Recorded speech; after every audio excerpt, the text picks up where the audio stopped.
Hi everyone, thanks for tuning in to the photo book review. Please like, share, and subscribe. We've gotten a lot of new followers lately and subscribers, so it's awesome. And I appreciate comments that people have been leaving. This week we're going over a very powerful book by Zanele Muholi, Somnyama Gonyama, in Zulu, which translates to English, Hail the Dark Lioness. Fascinating book. It's a great cover, if you can see. A book of powerful self-portraits, loaded symbolism, and very collaborative work. 24 contributors to this book, all women from all over the world. So yeah, let's take a look, see what's going on. Very impressive printing. So we're going to go through it, talk about we're going to talk about Zanele as an artist, where they are motivated from, and then the content and the message of this book. This is a pretty intense book, and it's dense, though there is some beautiful artwork in it, and the printing technique is pretty phenomenal. So let's go ahead and open up and see what we have going on here. Somnyama Gonyama is Zulu, and it's translated into English as Hail the Dark Lioness. So we have here one of the self-portraits on the left. The whole book is black and white. It's a very impressive printing technique. It was printed in Turkey, published by Aperture, and printed in Turkey by the publisher that does a lot of Aperture's magazines. I think that is one of the most impressive takeaways of this book is Zanele's work is in black and white, or because of their complexion.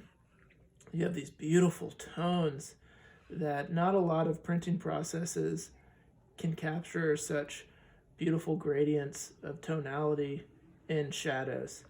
And Zanele is taking full advantage of that here. They're just beautiful prints. These are all the contributors, 24 contributors in this book, and they're all women, and most of them are African. And this is a very well-designed book. We have another self-portrait. And then to the left are all the essays. The essays range from photographic or critics in photography like Deborah Willis to art historians and critics like Renee Musai. But there's just a lot of text in this book. It feels almost like a 1-to-1 ratio as far as the mass of the book.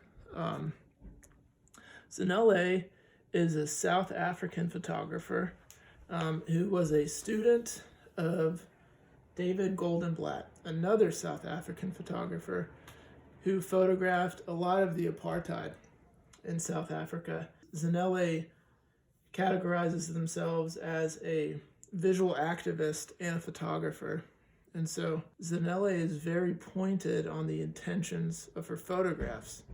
It reminds me of other photographers who don't necessarily want their photographs to be ambiguous. They have a very specific intention and meaning behind them. That being said, we're going to look at a lot of Zanele's work that is really based in semiotics, in symbols and props and objects, and how they communicate a story or a message. So this book is entirely self-portraits. And that's for a conceptual reason. Zanele talks about this book being a book of pain, actually. Each of these self-portrait scenarios and stagings are references, either directly or indirectly, to an injustice Zanele has felt or perceived and lived. Objects in the image are not accidental at all. They carry heavy meaning in their work.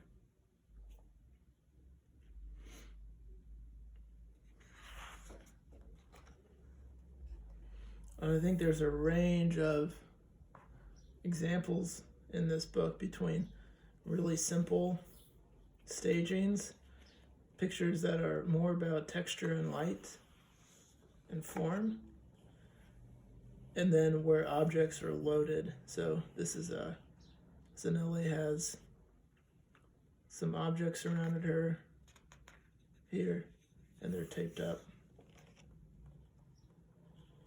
Markers. In almost all of their pictures, the lighting is so, I guess, pure that you can see their lighting setup in their eyes.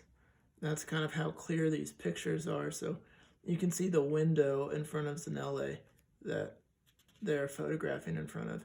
And a lot of these photographs, they talk about being made while abroad on residency in Europe and Africa and the US and South America.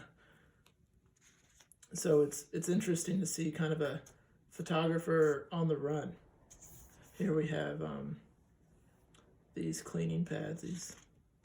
So we've hit the first of the essays in the book. So there's 23 or 24 essays in the book, and they're printed on this black paper with white text. And sometimes they go a page, sometimes they go several pages, as you'll see. But they're in the context of these self-portraits, and they are communicating philosophies, they're communicating art historical trends, they're analyzing Zanele's work, they're essayists, they're historians, they're poets. There's a diversity of written text in this book. Here's another image that has a good detail of the surroundings. This is, I think, one of my favorite images. You can tell this book is designed intentionally. Look at all this blank space that the figure is looking into. But this feels like the black and white texture and the shadows. This feels like a Delacroix painting. I'm just a real big fan of this printing technique. And Zanele's photography, they're very powerful in their simplicity, and then when there are props, they're there for a specific purpose. So to unpack that, this image in particular, Zanele is surrounded by plastic, and so the reasoning behind being surrounded in this plastic is that Zanele traveled a great deal in making this body of work, and just as an artist. And going through airports and being stopped at customs, going from one country to another, Zanele stating that she experienced frustration and ostracizing from being investigated more than other passengers that were traveling too, feeling like they were marginalized or called out. And Zanele made this image because there was a point in which they looked at their bag that was wrapped in plastic to protect it. And Zanele thought, I feel like that plastic bag, I feel like a piece of garbage. I just feel like, why is this happening to me, this extra scrutiny? Zanele talking about how that wears on you. That's one specific story that contributes to this photograph, but this book talks about Zanele's pain, and it's a book that communicates pain. There are several images in Zanele's work where the eyes is a visual element, and I've really enjoyed this photograph because of that. It's so busy that you feel the intention Zanele has of getting lost in all of this composition. And then the brightest part of the image are their eyes. And it's just like an instant connection. It makes me think about the power of portraiture in connecting with the subject.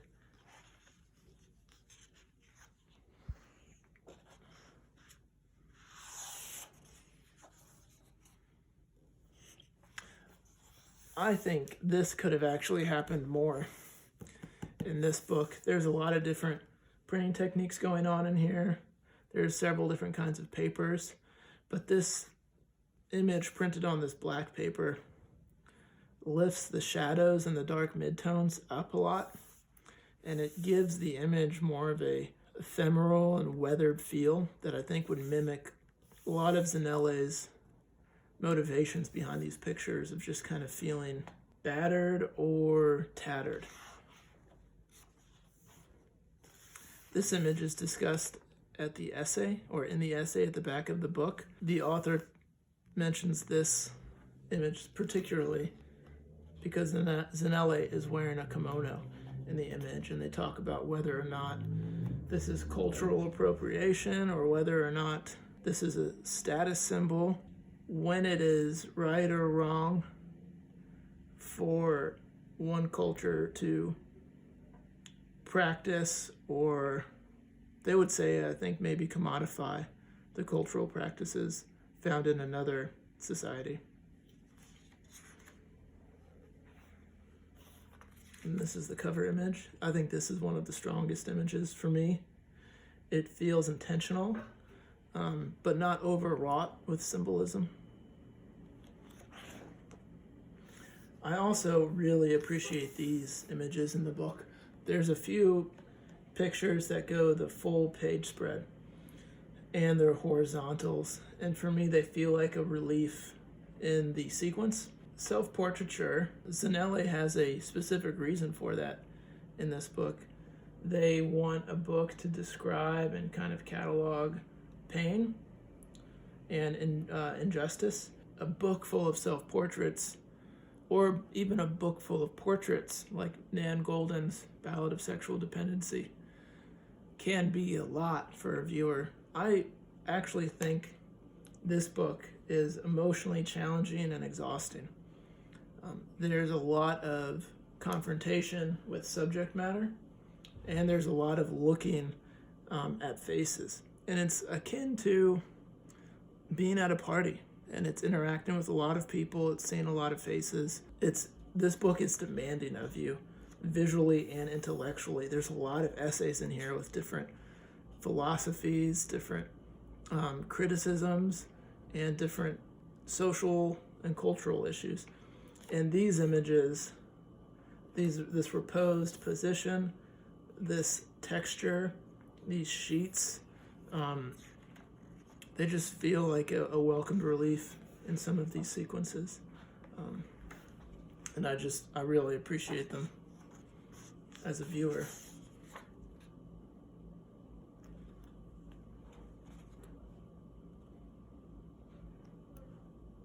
Zanele also has an ongoing series which photographs the LGBTQIA communities in different countries, Faces and Phases, that chronicles and makes portraits of that community in Germany.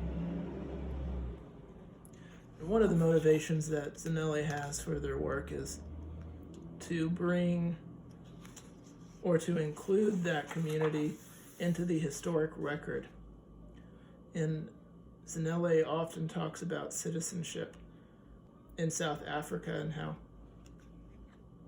they don't want to be reliant on being included by others in citizenship and citizenry, that they are going to make themselves present. They're going to be active. They're going to include themselves in these photographic and historic records. And that's part of what Zanele is doing here. Towards the end, there's title pages in the end of the book. There's a very long interview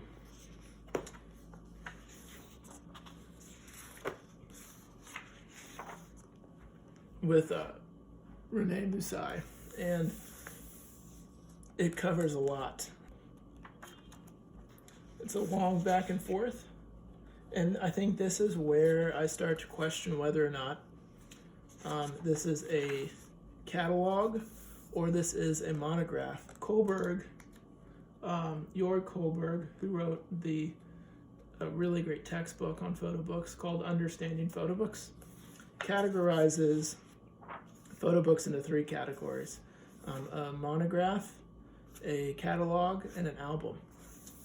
And catalogs are didactic in nature. They are usually to commemorate an exhibition, and they don't need to be one photographer's work or one message a photographer is sending. A monograph, on the other hand, is by one photographer, and the book is thought to be the art object. The book is the work of art unto itself. There is one photographer and one message, in the sense that they're communicating a message, a specific one. And with such an intellectual presence in this book, it feels very didactic. And Zanele's motivations for this book, they do not want to tiptoe around the activist motivations that Zanele has, and so it's a specific message that needs to be understood in order to appreciate the work. It's kind of like Gregory Halpern's book, Harvard Works Because We Do, which was about photographing the housekeeping and janitorial staff at Harvard. There was an intentional message there to shine light on unfair wages that they were receiving. Halpern talks about how that was an important message for him to communicate, but there wasn't a lot of ambiguity that could be afforded in that project, which is something he likes about art. There is certainly ambiguity in Zanele's book, in that they are not telling you directly what all these objects mean, and they are interpretive. Zanele's photographs are interpretive, but I think such a heavy presence of text from so many different contributors, and then an interview at the end by an art critic. This book, the text portion of it, can be pretty heady, but one thing I appreciate about this work is that it's demanding of you. It's taken a lot of research on my part to read these articles and go through this book the same way that I would any other photo book, in the same kind of depth, because there's so much information here.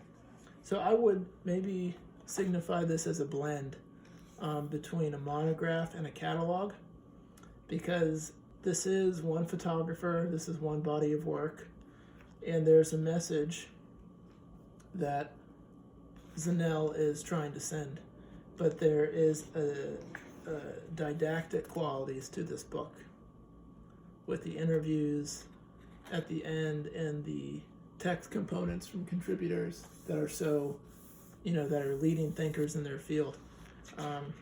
So I think this is a blend because the didactic nature of the text and the fact that there's so many contributors / collaborators, but then these photographs can be interpretive. But there's a lot here in this book. This is a book that I think will stand the test of time really well because it's so dynamic. There's text, there's images, and it's a really well-published book. I think there was a lot of risk involved in the making of this book, and it paid off really well. And Zanele Muholi's work is all over the world now, not necessarily because of this book, but I have students that love their work because they came across this book. And books do what exhibitions can't. They can be around forever, and they can travel much more cheaply than an exhibition can. Critical, autobiographical, collaborative book. Zanele Muholi, Sonyama Ganyama, Hail the Dark, Lioness. After unpacking this, some of the questions that I have that I'd love to read comments about is this more of a monograph, which is to say a photography book that has a cohesive message? It's a medium unto itself, or is this more of a catalog, which is to say a product of an exhibition or a collection of disparate works? What do you think? There's a lot of photographs in here, but there's also a lot of essays. Love to see your feedback down below in the comments.